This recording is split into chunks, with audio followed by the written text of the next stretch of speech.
Commonwealth games का आयोजन अक्टूबर 2010 में हुआ था। तमाम आरोपों और कैग रिपोर्ट के बाद सीबीआई ने 1 दर्जन से ज्यादा केसेस इसमें दर्ज किए, लेकिन आश्चर्य देखिए, आखिर में ये मामला ही पूरा का पूरा झूठ का पुलिंदा साबित हुआ।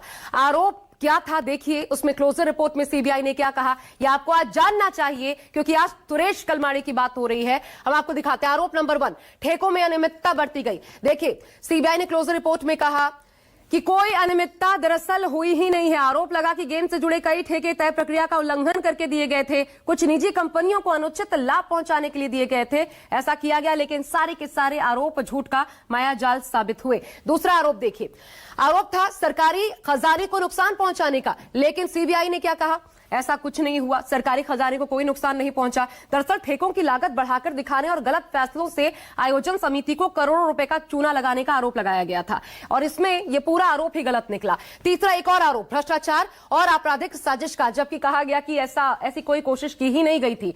भ्रष्टाचार और आपराधिक साजिश की आरोप यह था कि अधिकारियों और निजी कंपनियों के बीच एक मिली भगत थी ऐसा करने के लिए, लेकिन सब कुछ झूठ था। एक और आरोप था, चौथा आरोप देखिए, आरोप नंबर 4, मनी लॉन्ड्रिंग का।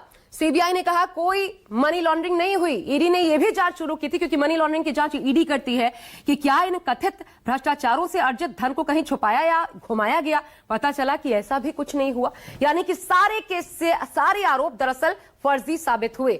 और यह पूरी कार्रवाई सीएजी की रिपोर्ट पर हुई थी। उस वक्त के सीएजी थे विनोद राय। जब पूरे मामले में क्लोजर रिपोर्ट लग गई, तो फिर देश को गुमराह करने के लिए और कलमाड़ी को दोषी ठहराने के आरोप में कैग विनोद राय पर कार्रवाई होनी चाहिए थी, लेकिन इनकी जिम्मेदारी पर कोई सवाल नहीं उठे। हम आपको दिखाते हैं, देखिए, सीएजी की रिपोर्ट पर ईडी और सीबीआई ने दरअसल केस दर्ज किया था। अब सीएजी के चीफ उस वक्त कौन थे, आपने देखा ही अभी। क्लोजर रिपोर्ट के बाद कटघरे में तत्कालीन सीएजी विनोद राय, जिनके बारे में मैंने आपको पूरा डिस्क्रिप्शन दिया, दरअसल वो आ गए।